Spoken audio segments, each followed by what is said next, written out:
ಇವರಿಗೆ ಕೆಲಸದ ಆಳ ಅವಶ್ಯಕತೆ ಇದೆ. ಆ ಕೆಲಸದ ಆಳಿಗೆ ಏನ್ ಬೇಕು ಬೇಡ, ಅವ್ರ ಬೇಡಿಕೆಗಳೇನು, ಅವರಿಂದೇನೋ ಅವ್ರ ಕುಟುಂಬ ಇದೆ, ಅವ್ರ ಹೆಣ್ಮಕ್ಳುಗಳಿದ್ದಾರೆ, ಅವ್ರ ತಂದೆ ತಾಯಿಗಳಿದ್ದಾರೆ, ಅವ್ರ ಹೆಂಡತಿಯವರು ಇದ್ದಾರೆ, ಅವ್ರ ಮಕ್ಕಳಿದ್ದಾರೆ ಅನ್ನೋದು ಇಲಾಖಾ ಅಧಿಕಾರಿಗಳಿಗೆ ಅರಿವಿಲ್ಲ. ಇವ್ರಿಗಿನ್ನ ಉದಾಹರಣೆ ಬೇಕಾ? ಇವ್ರಿಗಿನ್ನ ಉದಾಹರಣೆ ಯಾರಾದ್ರೂ ಬೇಕಂದ್ರಪ್ಪ ಅಂತೀರಾ? ನಾನು ಕೂಡ ಇವತ್ತು ನೊಂದಂತ ಫ್ಯಾಮಿಲಿಯಲ್ಲಿ ಬಂದಿರೋದು ಇದೇ ಅರಣ್ಯ ಇಲಾಖೆಯಲ್ಲಿ 1/4/84 ಇಸ್ವಿಯಿಂದ 28/4/2007 ಇಸ್ವಿವರೆಗೂ ನಿರಂತರವಾಗಿ ಕರ್ತವ್ಯ ನಿರ್ವಹಿಸಿ ಏನು ದೈವಾಧೀನರಾಗಿರುವಂತಹ ಕುಟುಂಬದಿಂದ ನೊಂದ ಫ್ಯಾಮಿಲಿಯಿಂದ ಬಂದಿರುವಂತ ನಾನು ಹೆಣ್ಮಕ್ಳು ಇವತ್ತು ಅವಿವಾಹಿತೆಯಾಗಿ ಯಾಕೆ ಉಳಿದಿದ್ದೀನಿ ಅಂತ ಅಂದ್ರೆ, ನಾನು ಈಚೆಗೆ ಬಂದಾಗ ಗೊತ್ತಾಯ್ತು, ನಮ್ಮ ಅಣ್ಣಂದು ಒಳಗಡೆ ಎಲ್ಲ ನೋಡಿದಾಗ ಗೊತ್ತಾಯ್ತು ನರಸಿಂಹಮೂರ್ತಿ ಅವ್ರದ್ದು ಹಗರಣ ಏನು, ಅದ್ರೊಳಗೆ ಏನಿತ್ತು ಎಂತಿತ್ತು ಅಂತ ಅವ್ರ ಕಣ್ಣು ಮುಚ್ಕೊಂಡಾಗ ನನಗೆ ಗೊತ್ತಾಯ್ತು ಇಲಾಖೆ ಹಣ ಬರ ಏನು ಅಂತ. ಇವತ್ತು ಕೂಡ ಅವತ್ತು ಮಾಡ್ತೀನಿ ಅಂತ ಕಾಯಮತಿ ಮಾಡ್ತೀನಿ ಅಂತ ಸತ್ತ 16 ವರ್ಷದವರೆಗೂ ನಿರಂತರವಾಗಿ ಇಟ್ಕೊಂಡು ಇವಾಗ ಕೊಟ್ಟವ್ರೆ 85ರಿಂದ 95ರಿಂದ ಇವರು ಕೆಲಸ ನಿರ್ವಹಿಸಿರೋದು ಅದಕ್ಕಿಂತ ಮುಂಚೆ. ಹಾಗಾದ್ರೆ ಇವರು ಈ ಅಧಿಕಾರಿಗಳು ಹಿಂಗೆಲ್ಲ ಸುಲಿಗೆ ಮಾಡಿ ಹಿಂಗೆಲ್ಲ ದುಡಿಸ್ಕೊಂಡು ಆಚೆ ಕಳಿಸಿದಾಗ ಲೇಬರ್ ಕೋರ್ಟಿಗೆ ಹೋಗೋ ಹಾಗೆ ಇಲ್ಲ. ಯಾವ್ದೋ ಉಕ್ಕಮ್ಮಾದೇವಿ ಪ್ರಕರಣ ಬಂತು, ಅಡ್ಡ ಆಯ್ತು. ಅದು ಅಂದ್ರೆ ನೊಂದಿರ ಅಂತವ್ರು ಇವ್ರು ಏನಾದ್ರು ಇಲಾಖಾ ಅಧಿಕಾರಿಗಳಿಗೆ ಸಪೋಸ್ ನೀವು ಹೇಮಲತಾ ಬಂದಿದ್ರಪ್ಪ, ಇವರೆಲ್ಲ ಹೋಗಿದ್ದಾರೆ, ನೀವು ಯಾರು ಕೆಲಸಕ್ಕೆ ಬೇಡ್ರಪ್ಪ ಅಂತ ಅಂದ ಪಕ್ಷದಲ್ಲಿ ನೀವು ಕೈ ಕಟ್ಟೆ ಹಾಕೊಂಡು ಸೀದಾ ನಿಮ್ಮ ಮನೆ ಕಡೆಗೆ ಹೋಗ್ಬಿಡ್ಬೇಕು. ನಮಸ್ಕಾರ ಸರ್, ನೀವು ಹೇಳಿದ್ರ ಸರ್, ನಿಮ್ಮ ಪಾದಗಳು ಎಲ್ಲಿದ್ದಾವೆ ಸರ್, ಕೊಡಿ ಸರ್ ಇಲ್ಲ ಅಂತ ಒಂದು ಕಾಯಿ ಕಡಿ ಕರ್ಪೂರ ಹಚ್ಚಿ ಅವ್ರ ಕುಂಕುಮ ಹಚ್ಚಿ ಅವ್ರು ಅಡ್ಡಿ ಬಿದ್ದುಬಿಟ್ಟು ಬಾಯ್ ಸರ್ ನೀವು ಒಳ್ಳೆ ಕೆಲಸ ಮಾಡಿದ್ರೆ ನಾವು ಹೋಗ್ಬಿಡ್ತೀವಿ ಅಂತ ಹೋಗ್ಬಿಟ್ಟು ನೀವು ಮನೆಗೆ ಹೋದ್ರೆ ನೀವು ಒಳ್ಳೆಯವರು. ಇಲ್ಲ ನೀವು ಕೋರ್ಟ್ ಕಚೇರಿ ಹತ್ತಿದ್ರೆ ಅದು ಸರ್ಕಾರಿಗೆ ಆ ಸರ್ಕಾರಿ ನಿಯಮಾನುಸಾರ ಅದು ಅಪ್ಲಿಕೇಬಲ್ ಅಲ್ಲ, ಅಪ್ಲೇನೇ ಆಗಲ್ಲ ಅದು. ಯಾಕೆಂದ್ರೆ ನೀವು ಜೀತ ಪದ್ಧತಿ ಅಲ್ವಾ. ಈಗ ಬ್ರಿಟಿಷರು ಹೋಗಿದಾರ ಬ್ರಿಟಿಷರು ಮತ್ತೆ ಎಲ್ಲಾದ್ರೂ ಕರೆ ಕೊಟ್ರೆ ನಾನು ಮುಷ್ಕರ ಮಾಡ್ಬೇಕು ಅಂತಲ್ಲ, ಮುಷ್ಕರ ಮಾಡೋದೇ ಒಂದು ದೊಡ್ಡ ವಿಷಯ ಅಲ್ಲ. ನಮ್ಮಂತ ಸಾಮಾಜಿಕ ಜಾಲತಾಣದಲ್ಲಿ ಎಷ್ಟೋ ಜನ ಇಂಥ ಬಡ ನೌಕರರುಗಳಿಗೆ, ಇಂಥ ಕೈ ಕಾಲು ಕಟ್ ಮಾಡ್ಕೊಳ್ಳೋರಿಗೆ ಇಲಾಖೆಯಿಂದ ಅನ್ಯಾಯ ಆಗಿ ಹೆಣ್ಮಕ್ಳು ಈ ಅಕ್ಕ ತಮ್ಮ ಪತಿನ ಇದುವರೆಗೂ ನಡೆಸ್ಕೋಬೋದವ್ರಲ್ಲಿ ಅಂತ ಸಾವಿರಾರು ಜನ ಇದ್ದಾರೆ. ಅವ್ರು ನೋಡ್ತಾರೆ, ಅವ್ರು ನೋಡಿದ್ರೆ ನೋಡೋಣ ಇದು ಹಾಕಿರ್ತೀವಿ ಅಂದ್ರೆ ಚಾನಲ್ಗಳಲ್ಲಿ ಯಾರಿಗೆ ಏನು ಅಂತ ಗೊತ್ತಿಲ್ಲ, ಬಿಡ್ತೀನಿ ಇವಾಗ್ಲೇ ಹಾಕಿಸ್ತೀನಿ ಪ್ರತಿಯೊಂದನ್ನು. ನಿಮ್ ಕಣ್ಣಿಗೆ ಎದುರುಗಳನ್ನೇ ಹಾಕಿಸ್ತೀನಿ. ನಿಮ್ದು ಏನಾದ್ರು ಅಬ್ಜೆಕ್ಷನ್ ಇದೆ ಅಧಿಕಾರಿಗಳು ನೋಡ್ತಾರೆ, ನಮ್ಮನ್ನ ಕೆಲಸದಿಂದ ತೆಗಿತಾರೆ ಅನ್ನೋ ಒಂದು ಹಿಂಜರಿಕೆ ಇದ್ರೆ ಬೇಡ. ಸಂಘದಲ್ಲಿ ಒಂದು ನೋಂದಣಿ ಆಗೋದು, ಮೆಂಬರ್ಶಿಪ್ ತಗೊಳ್ಳೋದು ದೊಡ್ಡ ವಿಷಯ ಅಲ್ಲ. ಎಲ್ಲಿ ಬೇಕು ನಾನು ಹೋಗಿ ಕಲ್ಲೊಡಿರಿ, ಟೈಮ್ ಸುಟ್ಟಾಗಿ, ಬಸ್ಟ್ ಮಾಡಿ, ಬೀದಿನಲ್ಲಿ ಏನು ಅಧಿಕಾರಿಗಳ ಪ್ರತಿಕೃತಿ ದಹನ ಮಾಡಿ ಅದನ್ನೆಲ್ಲ ನಾನು ಹೇಳ್ತಿರೋದು. RFO ನಿಮ್ಮ ಮಾತು ಕೇಳಲಿಲ್ವಾ? RFO ಗಿಂತ ACF ಇದ್ದಾರೆ, ACF ಇಂದ DCF ಇದ್ದಾರೆ, DCF ಗಿಂತ ACP, APCCF, CCF ಇದ್ದಾರೆ, ನಂತರದಲ್ಲಿ APCC ಇದ್ದಾರೆ, ನಂತರದಲ್ಲಿ PCCF ಇದ್ದಾರೆ, ನಂತರದಲ್ಲಿ ಸರ್ಕಾರ ACS ಇದೆ, ಅದಕ್ಕಿಂತ ನಂತರದಲ್ಲಿ CS ಇದ್ದಾರೆ ವಿಧಾನಸೌಧದಲ್ಲಿ, ಅದಕ್ಕಿಂತ ನಂತರದಲ್ಲಿ ವಿಕಾಸಸೌಧದಲ್ಲಿ ಅರಣ್ಯ ಸಚಿವರು ಇದ್ದಾರೆ, ಅವ್ರಿಗೂ ಮೇಲ್ಪಟ್ಟು ಮುಖ್ಯಮಂತ್ರಿ ಇದ್ದಾರೆ. ಅವ್ರಿಗೆಲ್ಲ ಯಾಕೆ ಕಾಣಬಾರ್ದು? ನೀವು ಹೋಗಿ ಯುದ್ಧನ ತಗೊಂಡು ಹೋಗ್ಬೇಕಾ? ಅದಕ್ಕೆ ಮಚ್ಚು ಕುಡ್ಲು, ಕತ್ತಿ, ಲಾಂಗು ಅವೆಲ್ಲ ಗೊಂಡೆಗಳನ್ನು ತಗೊಂಡು ಹೋಗ್ಬೇಕಾ? ಫ್ರೀಡಂ ಪಾರ್ಕಲ್ಲ ಕುತ್ಕೊಂಡು ಧಿಕ್ಕಾರ ಮುಗಿತಾ ಕತೆ ಒಂದು ದಿವಸ ಮುಗಿದೋಯ್ತದ. ಅದು ಬಂದ್ಬಿಡ್ತದ ಫ್ರೀಡಂ ಪಾರ್ಕ್. ಅದಕ್ಕಾಗೆ ಇದೆ ಅಲ್ಲಿ ಏನು ಸ್ಟ್ರೈಕ್ ಮಾಡೋದಕ್ಕೆ. ಅಲ್ಲಿ ಹೋದ್ರೆ ನಿಮ್ಗೆ ಎಲ್ಲ ಸಾಲ್ವ್ ಆಯ್ತದ. ಯಾವುದೇ ರೀತಿ ಏನು ಮುಷ್ಕರ ಆಗ್ಲಿ, ದರೋಡೆ ಆಗ್ಲಿ, ಹೊಡೆದಾಟ ಆಗ್ಲಿ, ಅದು ಇದು ಅದು ರೀತಿಯ ಅಧಿಕಾರಿಗಳ ಪರವಾಗಿ ಇಟ್ಕೊಂಡು, ಅಧಿಕಾರಿಗಳ ಮನವೊಲಿಸ್ಕೊಂಡು, ಅಧಿಕಾರಿಗಳು ಏನು ಕೊಡ್ತಾರೆ ಅದರ ಮಾತಿನ ಮೇಲೆ ಉನ್ನತ ಅಧಿಕಾರಿಗಳನ್ನ ಭೇಟಿ ಮಾಡಿ ನಿಮಗೆ ಬರಬೇಕಾದಂತಹ ಸೌಲಭ್ಯಗಳನ್ನ ಪಡ್ಕೊಳ್ಳೋದು ನಿಮ್ಮ ಕರ್ತವ್ಯ. ಜೊತೆಗೆ ನಾನು ಯಾವತ್ತಿದ್ರು ಎಲ್ಲೇ ಇದ್ರು ನಾನು ನಿಮ್ಮ ಮನೆ ಮಗಳಾಗಿ, ನಿಮ್ಮ ಒಡ ಹುಟ್ಟಿದವಳಾಗಿ ನಾನು ಇರ್ತೀನಿ. ಎಲ್ಲಿಗೆ ಹೋದ್ರು ಯಾವ ಅಧಿಕಾರಿಗಳಿಗೂ ಹೆದರಬೇಡಿ. ಹಾಗಂತ ಅಧಿಕಾರಿಗಳನ್ನ ನಾನು ಕೆಟ್ಟ ಹೋಗುವಂತ ಹೇಳ್ತೇ ಇಲ್ಲ. ಅವ್ರಿಗೆ ಏನು ನಿಯಮಾನುಸಾರ ಐತೆ ಅದನ್ನ ಪಾಲನೆ ಮಾಡ್ತಾರೆ. ಅದನ್ನ ಅವ್ರಿಗಿಂತ ಮೇಲಧಿಕಾರಿಗಳಿಗೆ ತಿಳಿಸೋದು ಯಾರ ಕರ್ತವ್ಯ? ಅಣ್ಣ. ಮತ್ತೆ ಯಾಕೆ ಸಿಗಿದ್ರೆ 4 ಹಾಕ್ತಿದ್ದೀರಾ? ನಾನು ಕಲ್ಪಿಸ್ತಿದ್ದೀನಿ, ಕಣ್ ದೃಷ್ಟಿ ಐತೈತೆ ಅನ್ಬಿಡಿ. ಏನ್ ಕೈ ಇವರು ಇಲಾಖೆಯಿಂದನೇ ಇಷ್ಟೊಂದು ಅಂಗವಿಕಲತೆ ಹೊಂದಿ ಹೆಣ್ಮಕ್ಳು ಇವತ್ತು ಮಕ್ಕಳುಗಳೆಲ್ಲರೂ ಶಾಲಾ ಸ್ಕೂಲ್ಗಳೆಲ್ಲೂ ಬಿಡಿಸ್ಕೊಂಡು ಇವ್ರು ಕೈ ಹಿಡ್ಕೊಂಡು ಜೊತೆಗಾರಿಯಾಗಿ ಒಂದು ಊರುಗೋಲಾಗಿ ತಿರುಗ್ತಾ ಇದ್ರು ಕೂಡ ನಿಮ್ಗೆ ಯಾರಿಗೂ ಕಣ್ಣು ಕಾಣಿಸ್ತಿಲ್ವಾ? 25-26 ವರ್ಷದವರಲ್ಲ, ಈಗ ನೀವು ಬಿಟ್ಟೋದ್ರೆ ಅವರು ಅರಣ್ಯ ಇಲಾಖೆ ಮುಚ್ಕೊಂಡು ಹೋಗಲ್ಲ, ಬಾಗ್ಲ ನಿಮ್ಮಂತವ್ರನ್ನ ಕರ್ಕೊತಾರೆ. ನಾನು ಯಾವ್ದಕ್ಕಿದ್ದೀನಿ ಯೂಟ್ಯೂಬ್ಗೆ, ಫೇಸ್ಬುಕ್ಗೆ, ಸಾಮಾಜಿಕ ಜಾಲತಾಣಕ್ಕೆ ನಾನು ಅಪ್ಲೋಡ್ ಮಾಡ್ತಿದ್ದೀನಿ ಅಂದ್ರೆ ಇಡೀ ರಾಜ್ಯದಲ್ಲೇ ನಾನು ಪ್ರತಿಯೊಬ್ಬರಿಗೂ ಮನವಿ ಮಾಡ್ಕೊತಿದ್ದೀನಿ, ಯಾರು ಅರಣ್ಯ ಇಲಾಖೆ ಕೆಲಸಕ್ಕೆ ಹೋಗ್ಬೇಡಿ. ಎಲ್ಲ 18, 19, 20 ವರ್ಷದವ್ರು ಕರ್ಕೊಂಡು ಹೋಗ್ಬಿಟ್ಟು ಹಿಂಗ ಅಂಗವಿಕಲತೆ ಹೊಂದಿ ಸರ್ಕಾರದಿಂದ 12 ಆಣೆ ಆದಾಯ ಇದ್ದಂಗೆ 10 ರೂಪಾಯಿ ಸೌಲಭ್ಯ ಇದ್ದಂಗೆ ಸಾಯಿಸ್ತಾರೆ. ಅವ್ರೇನು 310 ಜನ ಕೆಲಸ ಮಾಡಿಸ್ಕೊತಾರ ತಗೊಂಡು ಇದು ಮಾಡ್ಕೊ ಅವ್ರು ಮಾಡ್ಲಿ ಬಿಡಿ. ಎಲ್ಲದಕ್ಕೂ ನಮ್ಮ ನೌಕರಗಳು ಏನ್ ಮಾಡ್ತಾರೆ ಗೊತ್ತಾ, ಅವರ ವಾಲಂಟ್ರಿಯಾಗಿ ಓಡ್ಬಿಡ್ತಾರೆ.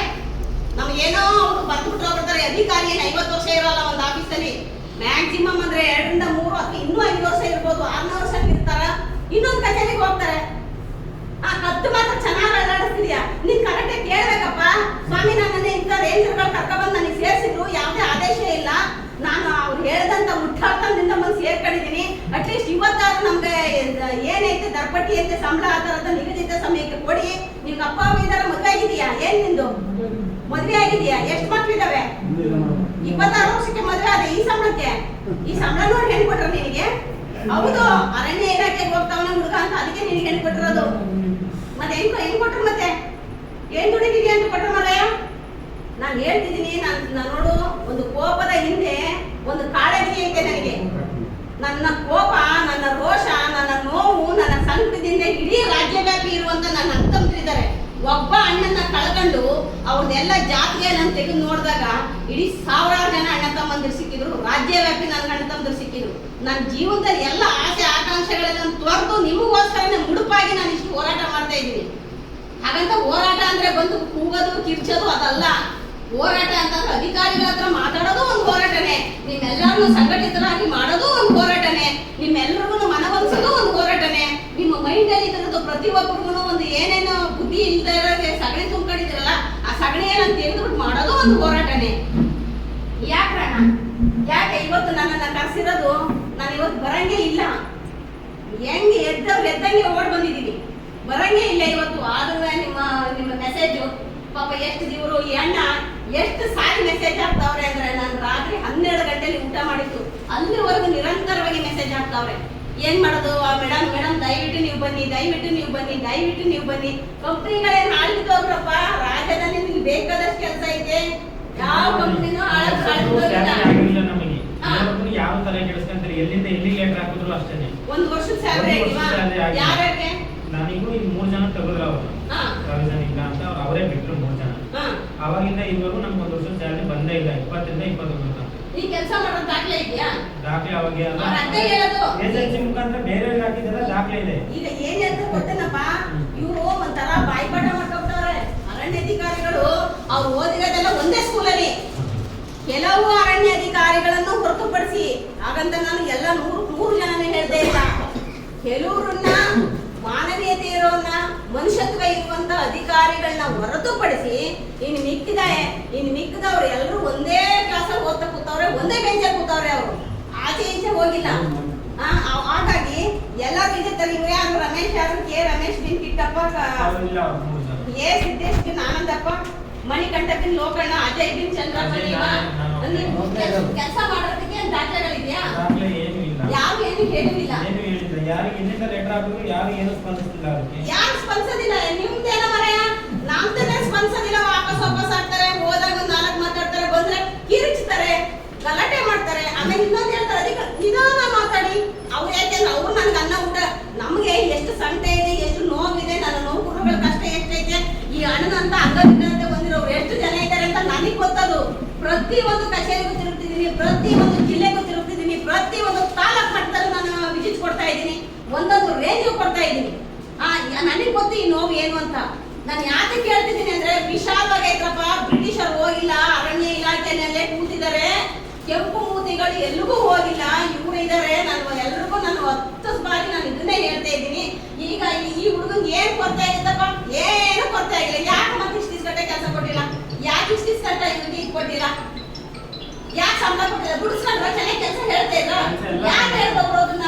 ಎಲ್ಲರೂ ಮಾಡಿಸ್ಕೊಂಡ್ರು. RFO ಇಂದ ಫಾರೆಸ್ಟ್ ಸಂಬಳನ ಏನಾಗುತ್ತೆ, 6 ತಿಂಗಳು ಒನ್ ಟೈಮ್ ಆಗ್ತಾ ಇತ್ತಲ್ಲ, ಅದು ಕಾಂಟ್ರಾಕ್ಟ್ ಮುಖಾಂತರ ಏಜೆನ್ಸಿ ಮುಖಾಂತರ ಬೆಂಟ ಇತ್ತು ಸ್ಯಾಲರಿ. ಏಜೆನ್ಸಿ ಅವನ ಹೊಸದಾಗಿ ಸೇರಿದ್ದೀನಿ. ಏಜೆನ್ಸಿ ಮಕ್ಕಳನ್ನ ನೀನು ನೋಡಿದೀಯಾ? ಮತ್ತೆ ಹೆಂಗ್ ಏಜೆನ್ಸಿ ಅಂತ ತಿಳ್ಕೊಂಡ್ರಪ್ಪ ಮರ ನೀನು? ಹೇಳಿದ್ರಲ್ಲ ಅವ್ರೇ, ಗಾರ್ಡೆಲ್ಲ ಹೇಳ್ತಿದ್ರಲ್ಲ, ಏಜೆನ್ಸಿ ಮುಖಾಂತರ. ಯಾರು ಗಾರ್ಡು? ರಂಗನಾಥ್ ಗಾರ್ಡು ಏಜೆನ್ಸಿ ಮುಖಾಂತರ ನಿಮ್ಮನ್ನು ತಗೊಂಡಿದ್ದೀನಿ ಅಂತ. ಏಜೆನ್ಸಿ ಮುಖಾಂತರ ಸ್ಯಾಲರಿ ಬೀಳುತ್ತೆ ಅಂತ ಹೇಳಿ ನಿಮ್ಮನ್ನು ಸೇರಿಸ್ಕೊಂಡಾಗ ಇಲಾಖೆಗೆ ಗಾರ್ಡು ಅದೇ ಹಿಂಗೆ ನೋಡ್ರಪ್ಪ, ನಿನ್ನ ಸೇರಿಸ್ಕೊಂಡು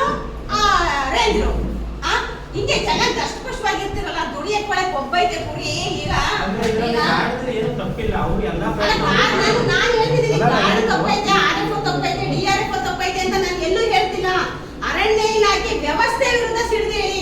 ಅರಣ್ಯ ಇಲಾಖೆ ವ್ಯವಸ್ಥೆ ಐತಲ್ಲ, ವ್ಯವಸ್ಥೆ ನಿಮ್ಗೆ ಅನ್ಯಾಯ ಮಾಡ್ತಾ ಇರೋದು. ಅರಣ್ಯ ಅಧಿಕಾರಿಗಳಾಗ್ಲಿ, ಅರಣ್ಯ ಇಲಾಖೆಯಲ್ಲಿ ಕೆಲಸ ಮಾಡ್ತಿರುವಂತ ಸಿಬ್ಬಂದಿ ವರ್ಗದವರಾಗ್ಲಿ ನಿಮ್ಗೆ ಅನ್ಯಾಯ ಮಾಡ್ತಿಲ್ಲ. ಆ ವ್ಯವಸ್ಥೆ ಆ ನಮೂನೆಯಲ್ಲಿದೆ. ಆ ವ್ಯವಸ್ಥೆನ ಸಂಬಂಧಪಟ್ಟ ಮೇಲಾಧಿಕಾರಿಗೆ ತಿಳಿಸ್ಬೇಕು.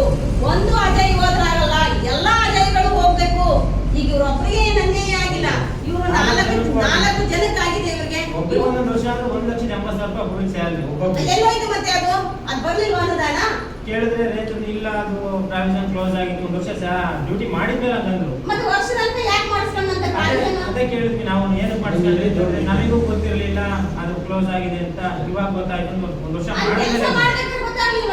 ಮಾಡಿದ್ಮೇಲೆ ಹೇಳಿದ್ರು ಕ್ಲೋಸ್ ಆಗಿದೆ. ಇಲ್ಲಿ ನಮ್ಮ ನೌಕರರುಗಳು ಎಲ್ಲಿ ನನ್ನ ಅಣ್ಣ ತಮ್ಮಂದಿರು ಎದುರು ಹೇಳುತ್ತಿರೋದು ಅಂದ್ರೆ 6 ತಿಂಗಳಲ್ಲ 6 ವರ್ಷ ಸಂಬಳ ಆಗ್ತಿದ್ರು ಸುಮ್ಮನೆ ಇರ್ತಾರೆ. ಬರ್ತದೆ ಇಲಾಖೆದು ಕೊಟ್ಬಿಡ್ತಾರೆ, ನಮಗೆ ಕೊಟ್ಬಿಡ್ತಾರೆ. ಅದೇ ಧೋರಣೆಯಿಂದಲೇ ಅಧಿಕಾರಿಗಳು ಮೇಲೆ ಕೂತಿರೋದು. ಅವ್ರನ್ನ ಕೆಲ ದಿವ್ಸಕ್ಕಾಗೋರಿ ಇವ್ರು ಹೇಳ್ತಿರೋದಾರ ಕೆಲಸ 1 ವರ್ಷ ತನಕ ಮಾಡಿಸ್ಕೊಂಡವ್ರೆ, ಪ್ರಾವಿಷನ್ ಇಲ್ಲ ಅನ್ನೋದು ಗೊತ್ತಿಲ್ಲ ಅವರಿಗೆ. ದುಡ್ಡು ದಾಸ್ ಪ್ರಕಾರ ತರ ಹೇಳ್ಬಿಡ್ತಾರೆ. ಕೆಲಸದಪ್ಪ ನೋಡಿದೆ, ಇದು ನೋಡಿದೆ, ಮುಂದೆ ನೋಡಿದೆ, ಪ್ರೊವಿಷನ್ ಅಂತಾರೆ. ಒಂದು ವರ್ಷದ ದಾಖಲಾತಿ ಎಲ್ಲ ಸ್ಯಾಲರಿ ಆಗಿತ್ತು, 1 ವರ್ಷದ್ದು. ಇನ್ನ 4 ಜನಕ್ಕೆ ಮಾತ್ರ ಆಗಿಲ್ಲ. 4 ಜನಕ್ಕೆ ಆಗಿಲ್ಲ. ನಿಮ್ 4 ಜನ ಪ್ರಾವಿಷನ್ ಇಲ್ಲ ಅಂದ್ರೂ ಚೆನ್ನಾಗಿ ದುಡಿಸ್ಕೊಂಡ್ರು. ನೀವು ದುಡಿತ್ಲೇ ಇರೋದೆ, ಅವ್ರು ದುಡಿಸ್ಕೊಳ್ಲೇ ಇರೋದೆ. ಇನ್ನೂ ಇನ್ನೂ ಎಚ್ಚೆತ್ತುಗಳಿದೆ. ಇದು ಒಂದು ಬಳ್ಳಾರಿ ವೃತ್ತದಲ್ಲಿ ವ್ಯಾಪ್ತಿನಲ್ಲಿ ಬರುವಂತಹ ಚಿತ್ರದುರ್ಗ ವಿಭಾಗದ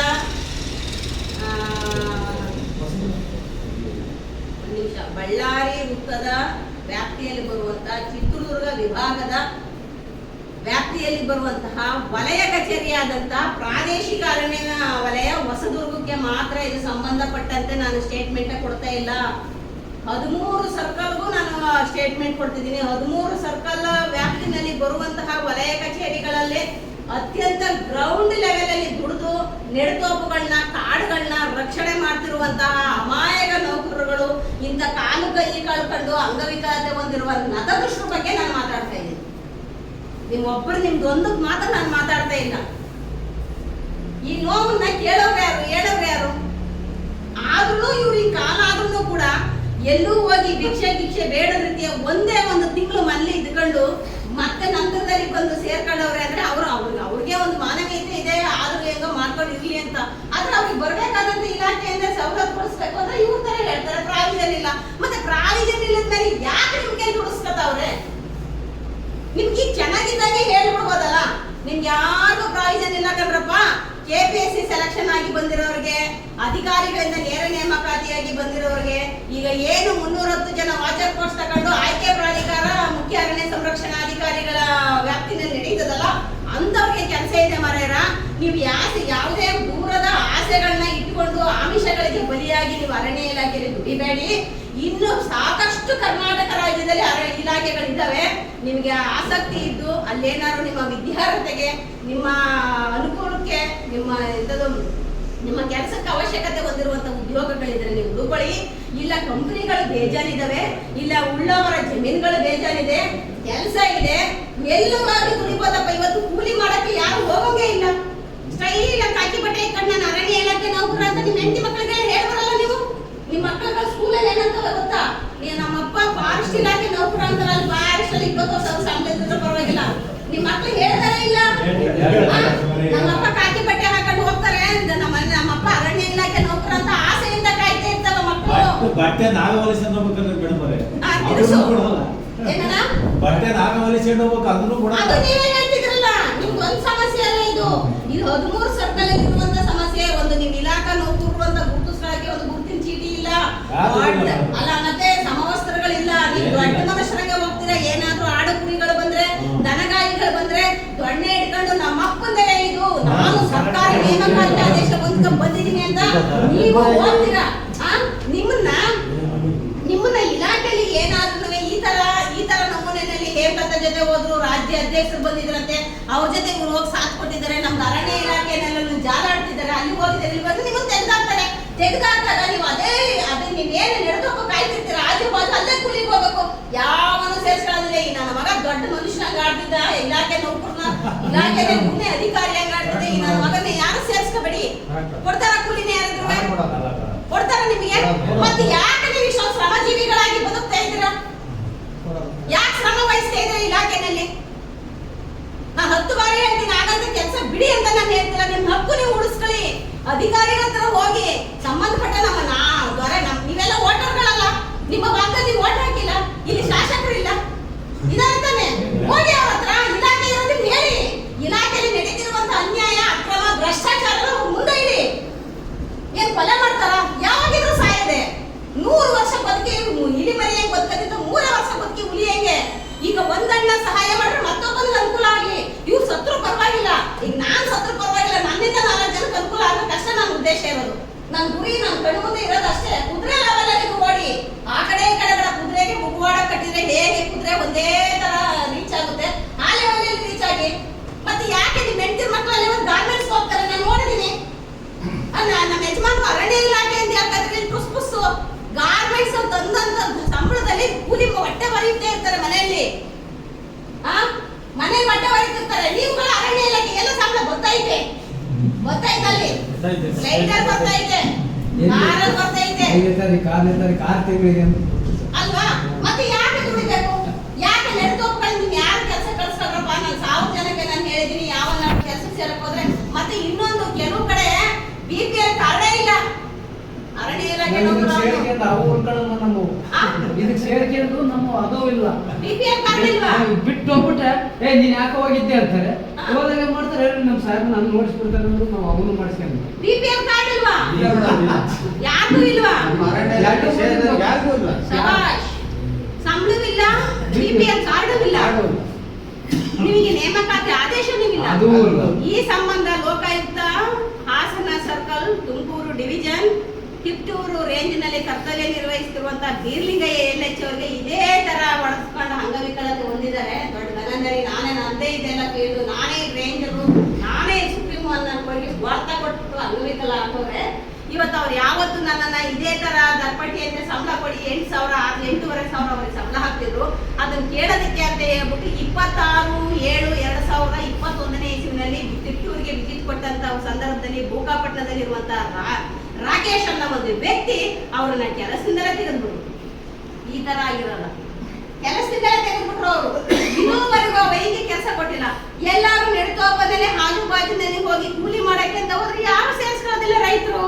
ಯಾಕೆಂದ್ರೆ ಒಂದು ಚೂರು ಜಮೀನ್ಗೆ ಏನಾದ್ರು ದನಗಳು ಹೋದ್ರೆ, ಕುರಿಗಳು ಹೋದ್ರೆ ನಮ್ಮ ಅಪ್ಪಂದೇ ಇದು ಅನ್ನೋರು ಗಾರು ಸುಮ್ಮನೆ ಇರ್ತಾರೆ, ಫಾರೆಸ್ಟ್ ಸುಮ್ಮನೆ ಇರ್ತಾರೆ, ರೇಂಜ್ ಸುಮ್ಮನೆ ಇರ್ತಾರೆ. ಆಮೇಲೆ ನೀವೇ ಓಡಾಡ್ತೀರ. ಹಾಗಂತ ನೀವು ರಕ್ಷಣೆ ಮಾಡೋದು ತಪ್ಪು ಅಂತ ನಾನು ಹೇಳ್ತಿಲ್ಲ.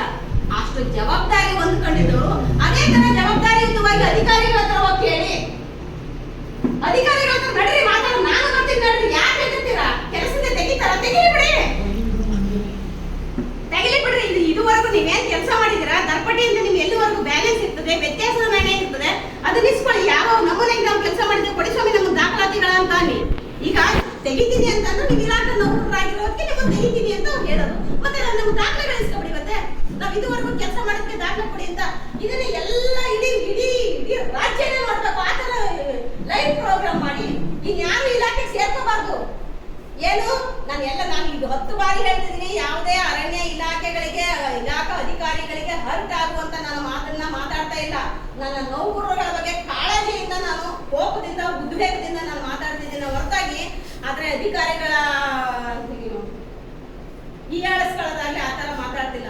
ಇವತ್ತು ನಾನು ಕಂಡಂಗೆ, ನಾನು ಇಲಾಖಾ ನೌಕರ ವೃತ್ತಿ ಮಾಡಿರೋಂಗೆ ಯಾವುದೇ RFO ಕರೆಕ್ಟ್ ಆಗಿ ಫೀಲ್ಡ್ ಅಲ್ಲಿ ಕೆಲಸ ಮಾಡಲ್ಲ.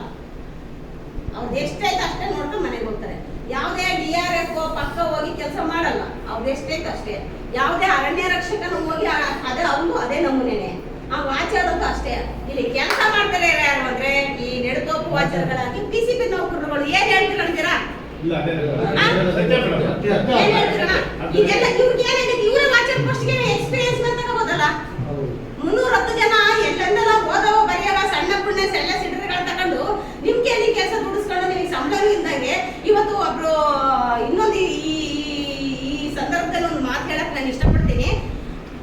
ಅರ್ಕಲ್ಗೂಡು RFO SW ಮಾಚಮ್ಮ ಅನ್ನೋರಿಗೆ ನಾನು ಆಯೋಗಕ್ಕೆ ಹಾಕಿದ್ದೆ. ಆದ್ರೆ ಅರ್ಕಲ್ಗೂಡ್ನವರು ಅಷ್ಟೋ ಇಷ್ಟ ಬಂದಿದ್ರು. ನಡಾಂತರದಲ್ಲಿ ಅವ್ರಿಗೆ ಅಧಿಕಾರಿಗಳು ಏನ್ ಮಾಡ್ತಾರೆ, ಹೇಮಲತಾ ಸಂಪರ್ಕ ಯಾರಿದ್ದೀರಾ ಅಂತ ಹೇಳ್ಬಿಟ್ಟು ಅವ್ರನ್ನ ಒಳ ಹಾಕತ್ತಾರೆ ಅಥವಾ ಹೊರ ಹಾಕ್ತಾರೆ. ಎರಡು ಉದ್ದೇಶನ ಹೊಂದಿರ್ತಾರೆ. ಇಲ್ಲ ಒಳಗಾಕತ್ತಾರೆ, ಇಲ್ಲ ಹೊರಗಡೆ ಕಟ್ಬಿಡ್ತಾರೆ.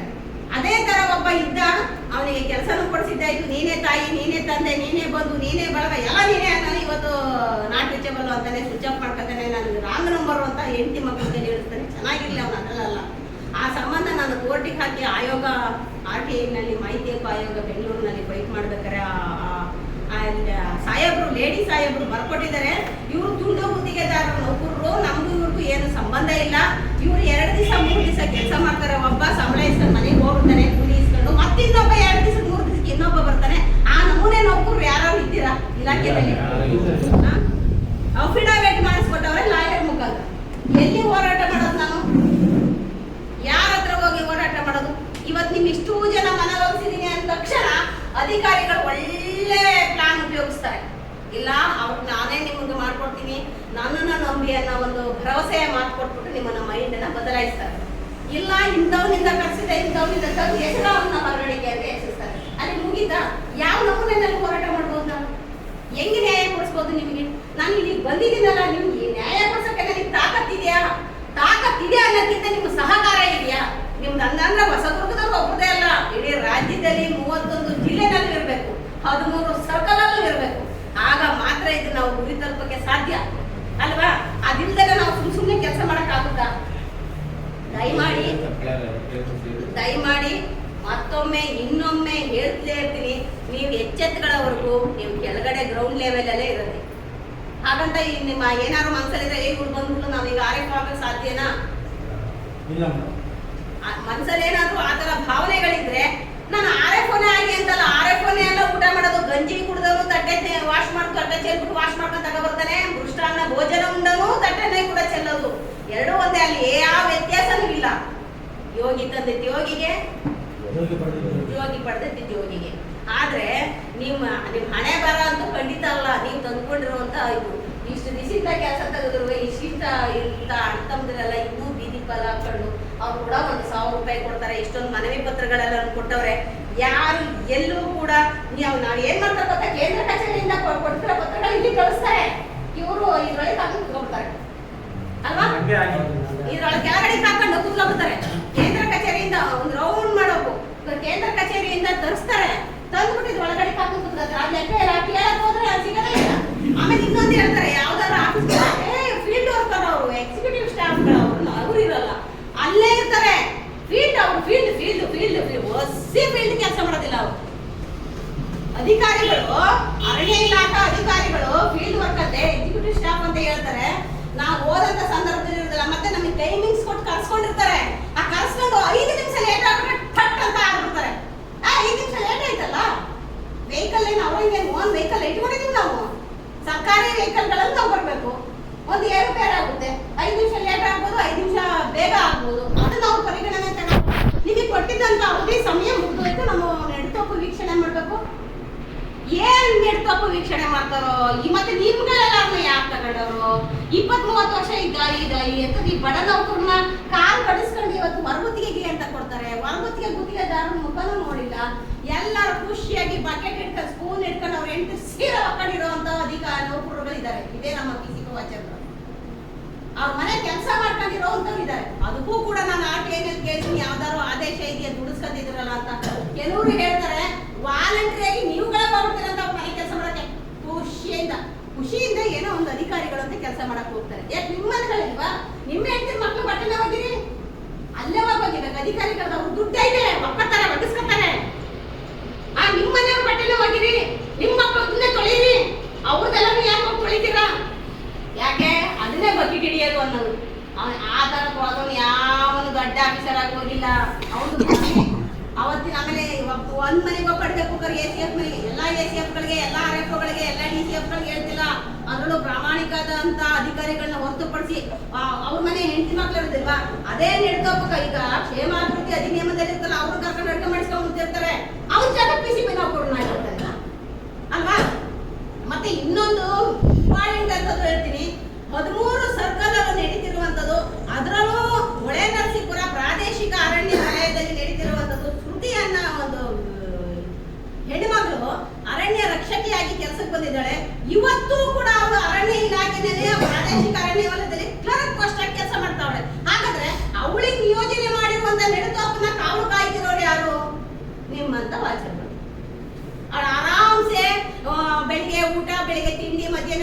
ಸಂಜೆ ಊಟ ಮಾಡ್ಕೊಂಡು ಒಳ್ಳೊಳ್ಳೆ ಬಟ್ಟೆ ಹಾಕೊಂಡು ದಿನದಾರಾಗಿ ಯಾರಾದ್ರೂ ಕಚೇರಿಗೆ ಹೋಗಿ ನೋಡ್ಬಿಟ್ರೆ ಇವಳೇ RF ಅಂತ ಹಿಂಗ್ ಹೊಡೆದೋಗ್ಬಿಡ್ಬೇಕು, ಅಥವಾ ಇವಳೇ DCF ಅಂತ ಶಾಕ್ ಆಗೋಗ್ಬಿಡ್ಬೇಕು. ಆ ತರ ಸ್ಟೈಲ್ ಮಾಡ್ಕೊಂಡು ಅಷ್ಟು ನಾನು ವೈಯಕ್ತಿಕವಾಗಿ ನಾನು ಮಾತಾಡ್ತಾ ಇಲ್ಲ, ಅವರ ಉಡುಗೆ ತೊಡುಗೆಗಳ ಅಷ್ಟು ಚೆನ್ನಾಗಿ ಕೆಲಸ ಮಾಡ್ಕೊಂಡು ಕಚೇರಿನಲ್ಲಿ ಕೆಲಸ ಮಾಡ್ತಾವ್ರೆ.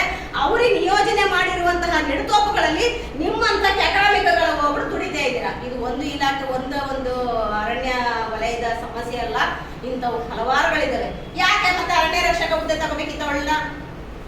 ಯಾವಳೇ ಆಗಿರ್ಲಿ ಅವಳಿಗೆ ಆತ್ಮಸಾಕ್ಷಿ ಇಲ್ವಾ? ನನ್ನ ಹುದ್ದೆ ಯಾವುದು, ನಾನು ಮಾಡ್ತಿರೋ ಹುದ್ದೆ ಯಾವುದು ಅಂತ ಅವ್ರ ದಿಮಾಗ್ ಎಷ್ಟಿರುತ್ತೆ ಗೊತ್ತಾ ಒಳಗಡೆ ಹೋದಾಗ? ಮತ್ತೆ ಇದನ್ನೆಲ್ಲ ಸರ್ಕಾರ ನೋಡ್ಬೇಕಲ್ವಾ? ಮತ್ತೆ ಯಾಕೆ ಈಗ ವಾಚರ್ ಪ್ರಶ್ನೆ ಅಷ್ಟೇ ಮಾಡೋದು 92% ಅಂತ ತಗೊಂಡು ನಿನ್ ಕಂಪ್ಯೂಟರ್ ಗೊತ್ತಾ, ನೀನ್ ಇದು ಕೆಲಸ ಮಾಡು. ಒಬ್ಬ ಲಕ್ಷ್ಮೀಕಾಂತ್ ಎನ್ನನ್ನ ಒಂದು ವ್ಯಕ್ತಿ ಹಾಸನ ಸರ್ಕಲ್ ಅಲ್ಲಿ ಪ್ರಾದೇಶಿಕ ಅರಣ್ಯ ವಲಯ ಕಚೇರಿಗೆ RF ಆಗಿ ಬಂದ್ರು. ನಾನು ಅಲ್ಲಿ ಕಂಪ್ಯೂಟರ್ ಆಪರೇಟರ್ ಆಗಿ ವರ್ಕ್ ಮಾಡ್ತಾ ಇದ್ದೆ. ಅಷ್ಟಕ್ಕೂ ಪಕ್ಕದ ಸೋಷಿಯಲ್ ಅಲ್ಲಿ ಅಕ್ಷರಸ್ಥ ಸಹಾಯಕ ಕ್ಲರ್ಕ್ ಆಗಿ ವರ್ಕ್ ಮಾಡ್ತಾ ಇದ್ದೆ. ಕಂಪ್ಯೂಟರ್ ಗೊತ್ತು ಅಂತ ರೆಗ್ಯುಲರ್ ಅಲ್ಲೂ ಕೆಲಸ ಮಾಡೋದಕ್ಕೆ ಅವಕಾಶ ಕೊಟ್ಟಿದ್ರು. ಏನು ನನಗೆ ಯಾವಾಗ ಟೈಮ್ ಆಗುತ್ತೆ ಅವಾಗ ಹೋಗ್ಬಿಟ್ಟು ಕೆಲಸ ಮಾಡುವಂತ ಸಂದರ್ಭದಲ್ಲಿ ದಯಾನಂದ RF ಅಂತ ಇದ್ರು. ಅವರು ಆ ಚಿನ್ನದ ಜಾಗಕ್ಕೆ ಈ ಲಕ್ಷ್ಮೀಕಾಂತ್ ಎನ್ನನ್ನ ಒಬ್ಬ ವ್ಯಕ್ತಿ RF ಆಗಿ ಬಂದ್ರು. ಅಲ್ಲಿಗೆ ಸ್ನೇಹ ಜೀವಿ ಅಂತ ಬಂದ್ರು ಕೊರೋನಾ ಟೈಮಲ್ಲಿ. ಅವರಂತ ವರ್ಸ್ಟ್ ಕೆಲಸ ಮಾಡಿದವ್ರು ಯಾರು ಇಲ್ಲ. ಅದಕ್ಕಾಗಿ CC ಕ್ಯಾಮ್ರಾ ಕೂಡ ಕೇಳಿದೆ, ಆ ಕ್ಯಾಮ್ರಾನೇ ಕೊಡ್ಲಿಲ್ಲ.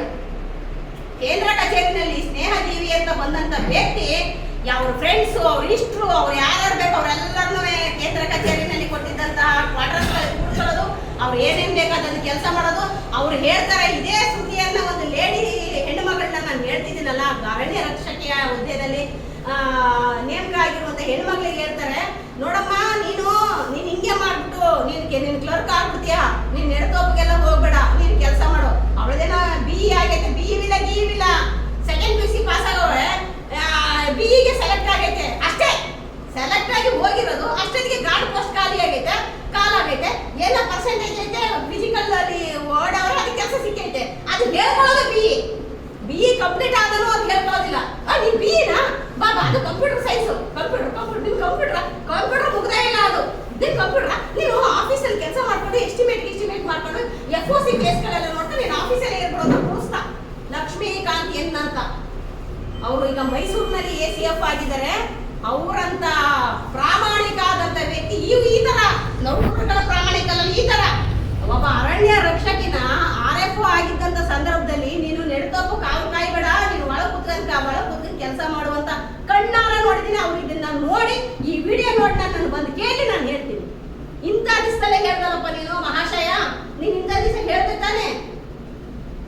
ಆಮೇಲೆ ಹೊರಗುತ್ತಿಗೆನಲ್ಲಿ ಮೈಸೂರು ಹುಡುಗರನ್ನ ತೆಗೆದುಹಾಕಿದ್ರಲ್ಲ, ಅವ್ರನ್ನ ಕೋರ್ಟ್ ಹಾಕಿದ್ರೆ SC ಮಹದೇವಪ್ಪ ಅವರು ಜನತಾ ದರ್ಶನ ಮಾಡಿದಂತ ಸಂದರ್ಭದಲ್ಲಿ ನಾನು ಅಲ್ಲಿ ಹೋಗಿ ಕೇಳಿದ್ರೆ, SC ಮಹದೇವಪ್ಪ ಅವ್ರನ್ನ ಭೇಟಿ ಮಾಡಿದ್ರೆ ಅಲ್ಲಿ ಹೇಳ್ತಾರೆ, ಸಂಧಾನಾಧಿಕಾರಿಗಳ ಚೇಂಬರ್ ಅಲ್ಲಿ ಇದ್ದಂತಹ ಪ್ರಕರಣ ಕೋರ್ಟ್ ಅಲ್ಲಿ ಐತೆ ಅಂತ ಹೇಳ್ತಾರೆ. ಇದೇ ಲಕ್ಷ್ಮೀಕಾಂತ್ ಎಂದು ಇಂಥ ಅಧಿಕಾರಿಗಳವ್ರೆ. ಇವ್ರನ್ನ ಭ್ರಷ್ಟರು ಅನ್ಬೇಕಾ, ಇಲ್ಲ ಅಧಿಕಾರಿ ನೌಕರರುಗಳನ್ನ ದಾರಿ ತಪ್ಪಿಸೋ ಕೆಲಸ ಮಾಡ್ತಾವ್ರೆ ಅನ್ಬೇಕಾ, ಅಥವಾ ನೌಕರರುಗಳಿಗೆ ಅನುಕೂಲ ಮಾಡ್ತಾವ್ರೆ ಅನ್ಬೇಕಾ? ಅವ್ರು ಏನು ESIPF ಅವರ ತಂದೆಗೆ ಸಣ್ಣಸ್ವಾಮಿಯನ್ನ ಒಂದು PCP ವಾಚರ್ ತಂದೆಗೆ ಸ್ಟ್ರೋಕ್ ಆಗಿದ್ದಂತ ಸಂದರ್ಭದಲ್ಲಿ ಒಂದು ESI ಕಾರ್ಡ್ ಕೊಡಿ ಸ್ವಾಮಿ, ಉಚಿತ ಚಿಕಿತ್ಸೆಗೆ ಫ್ರೀ ಚಿಕಿತ್ಸೆ ಮಾಡಿಸೋದಕ್ಕೆ ಅದು ಕೊಡಿ ಅಂತ ಕೇಳಿದೆ ಮಹಾಪರಾಧ. ಆಮೇಲೆ ಅವತ್ತಿನ ಅನುದಾನವೇ ಅಂತ ಇದೆ. ಇದೇ ಲಕ್ಷ್ಮೀಕಾಂತ್ ಎಂದು ಅದೇ ಒಂದು ಲೇಡಿನ ಒಳಗಿಟ್ಕೊಂಡು ಕೆಲಸ ಮಾಡ್ತಾರೆ. ಇದು ಎಲ್ಲಾ ಸರ್ಕಲ್ ಅಲ್ಲೂ ನಡೀತಿರುವಂತ ಕತೆ. ಅವ್ರ ಜಾಗದಲ್ಲಿ ನಿಮ್ಮನ್ನ ದುಡಿಸ್ತಾರೆ. ನೀವು ಇನ್ನೂ ಎಚ್ಚೆತ್ತುಗಳಿಲ್ಲ ಅಂದ್ರೆ ನಾನು ನಿಮ್ಮನ್ನ ಕೆಲಸ ಬಿಡಿಸಕ್ಕಾಗಲಿ, ನಿಮಗೆ ಜಾಡಿ ಹೇಳಕ್ಕಾಗಲಿ ಬಂದಿರೋಳಲ್ಲ. ನಿಮ್ಮನ್ನ ಮನಸ್ಸನ್ನ ನಿಮ್ಗೆ ಏನು ನಿಮ್ಮ ಬುದ್ಧಿ ಏನೈತೆ ಅದನ್ನ ಹೇಳಕ್ಕೆ ಬಂದಿರೋರು. ನಾನು ಇಷ್ಟು ಹೇಳಿ ನನ್ನ ಮಾತನ್ನ ಮುಗಿಸ್ತೀನಿ. ಏನಾದ್ರೂ ನನ್ನಲ್ಲಿ ತಪ್ಪು ಒಪ್ಪುಗಳೇನಾದ್ರು ಕಂಡು ಬಂದ್ರೆ, ಇದೇನಾದ್ರು ನಾನೇನಾದ್ರು ಮಾತಾಡಿದ್ದು ನಿಮ್ಮ ಮನಸ್ಸಿಗೆ ಹರ್ಟ್ ಆದ್ರೆ ದಯಮಾಡಿ ಇರಲಿ. ಮತ್ತೆ ನಿಮ್ಮೆಲ್ಲರ ಅನುಮತಿಯೊಂದಿಗೆ ಇದನ್ನ ನೋಡುಗರಾದಂತಹ ನಮ್ಮ ಸೋಷಿಯಲ್ ಮೀಡಿಯಾದಲ್ಲಿ ಯಾರಿದ್ದಾರೆ ಅವರೆಲ್ಲರೂ ನೋಡ್ಲಿ. ಇಂಥ ಯಂಗ್ಸ್ಟರ್ಗಳು ಯಾರಾದ್ರೂ ಬಾರಪ್ಪ ಅರಣ್ಯ ಇಲಾಖೆಯಲ್ಲಿ ಕೆಲಸ ಇದೆ ಅಂತ ಅಂದ್ರೆ ನನ್ನ ಮೇನ್ ಇಂಟೆನ್ಷನ್ ಏನಿದೆ, ನನ್ನ ಉದ್ದೇಶ ಏನು ಅಂದ್ರೆ ಅವ್ರಿಗೆ ಹೇಳ್ತಿರೋದಿಷ್ಟೇ. ಯಾವುದೇ ಒಂದು ವ್ಯಕ್ತಿನ ಅನಧಿಕೃತವಾಗಿ ನೀನು ಕೆಲಸಕ್ಕೆ ಬಾರಪ್ಪ, ಇಲ್ಲಿ ಯಾವುದೋ ಒಂದು ಕೆಲಸ ಇದೆ ಅರಣ್ಯ ಇಲಾಖೆಯಲ್ಲಿ ಅಂತ ಯಾವುದೇ ಸಂಬಂಧಪಟ್ಟ ಅಧಿಕಾರಿಗಳು ಕರೆದ್ರೂ ಕೂಡ ಎಲ್ಲ ನನ್ನ ರಾಜ್ಯವ್ಯಾಪಿ ಇರುವಂಥ ಅಣ್ಣ ತಮ್ಮಂದಿರುಗಳಿಗೆ ಹೇಳ್ತಿರೋದು, ಆ ಮಕ್ಕಳುಗಳಿಗೆ ಹೇಳ್ತಿರೋದು, ಯಾವ ಅರಣ್ಯ ಇಲಾಖೆಗೆ ಬರಬೇಡಿ. ಒಂದು ವೇಳೆ ಬರ್ತೀನಿ ಅಂತ ಅಂದರೆ ನಾನು ಇದನ್ನೇ ಸಾಮಾಜಿಕ ಜಾಲತಾಣಕ್ಕೆ ಇದು ಕಳಕಳಿಯ ಮನವಿ ಮಾಡ್ಕೊಂಡು ಹೇಳ್ತಿದ್ದೀನಿ. ಏನಾದರೂ ಬರ್ತೀರಿ ಅನ್ನೋದಾದ್ರೆ ಸ್ವಾಮಿ ನೀವು ನಮ್ಮನ್ನ ಕರೀತಿದ್ರಲ್ಲ, ನಮ್ಮದೇ ನಾವು ಕೆಲಸಕ್ಕೆ ಬರ್ತೀವಿ ಅನ್ನೋದು ಒಂದು ನೇಮಕಾತಿ ಆದೇಶ ಕೊಡಿ, ಒಂದು ಅಪಾಯಿಂಟ್ಮೆಂಟ್ ಆರ್ಡರ್ ಕೊಡಿ. ನಮಗೆ ದರ್ಪಟ್ಟಿ ಅಂತ ಏನು ಇಲಾಖೆ ನಿಯಮಾನುಸಾರ ನಮ್ಮನ್ನು ಏನು ತಗೋತೀರಾ ಆ ಥರ ಕೊಡಿ ಅಂತ ಬನ್ನಿ. ಉಚ್ಚೆದ್ದು ನಮಗೆ ಕೆಲಸ ಸಿಕ್ತು ಅಂತ ಬಂದು ಇಲ್ಲಿ ಮೋಸ ಹೋಗ್ಬೇಡಿ. ಮೋಸ ಹೋಗಿರೋರ ದುರ್ಗತಿ ನೋಡಿ. ಪ್ರತಿಯೊಂದು ಸರ್ಕಲಲ್ಲೂ ಇಂತಿಂತವ್ರು ಇದ್ದಾರೆ. 87ನೇ ಇಸ್ವಿಲಿ ಸೇರಿ ನಿರಂತರವಾಗಿ ಇಲ್ಲಿವರೆಗೂ ಕರ್ತವ್ಯ ನಿರ್ವಹಿಸ್ತಿದ್ದು ಕಾಲು ಕಳ್ಕೊಂಡಿದ್ರು ಕೂಡ ಇಲಾಖೆನಲ್ಲಿ 10 ರೂಪಾಯಿ ಏನು ಇವರಿಗೆ ಸಹಾಯಧನ ಮಾಡಿರ್ತೀಯ, ಇವ್ರು 3 ಗೋಲುಗಳ ಆ ಗೋಲುಗಳ ಜೊತೆಗೆ ಇವ್ರು ನಿಂತ್ಕೊಂಡು ಇವ್ರ ಮಕ್ಕಳ ವಿದ್ಯಾಭ್ಯಾಸ ಎಲ್ಲ ಮುಗಿಸಿ ಅರ್ಧದಲ್ಲೇ ಕೈ ಬಿಟ್ಟು ಇವ್ರ ಆಶ್ರಯಾಗಿ ಇವತ್ತೂ ಕೂಡ ಅರಣ್ಯ ಇಲಾಖೆಯಿಂದ ನಮ್ಮ ಯಜಮಾನರಿಗೆ ಅನುಕೂಲ ಆಗುತ್ತೆ, ಕಾಯಂ ಆಗುತ್ತೆ ಅನ್ನೋ ಒಂದು ಆಶಾಭಾವನೆಯಿಂದ ಇವರು ಕಾಯ್ತಾ ಇದ್ದಾರೆ. ದಯಮಾಡಿ ನಾನು ಇಡೀ ರಾಜ್ಯಕ್ಕೆ ಎಲ್ರಿಗೂ ಹೇಳ್ತಿರೋದು, ಇಂಥ ಇವ್ರಿಗೆ ನೋಡುಗರು ಏನಿರ್ತದೆ ನಿಮ್ಮ ಒಪಿನಿಯನ್ನ, ನಿಮ್ಮ ಕಮೆಂಟ್ಗಳನ್ನ ನೀವೇ ಹೇಳಿ. ಧನ್ಯವಾದ, ಎಲ್ರಿಗೂ ಧನ್ಯವಾದ. ಯಾರಾದ್ರೂ ಮಾತಾಡೋದಿಲ್ಲ? ಧನ್ಯವಾದ. ಅಪ್ಪ ಎಷ್ಟು ನಿಮಿಷ ಆಗಿದೆ ಕಂದ?